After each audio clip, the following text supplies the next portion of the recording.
বিদ্যালয়টা সন্ত্রাসীদের আড্ডাখানা, এতে মরাই ভালো, দেশরে যাওয়াই ভালো।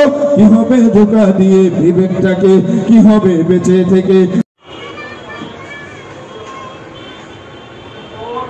নাম কি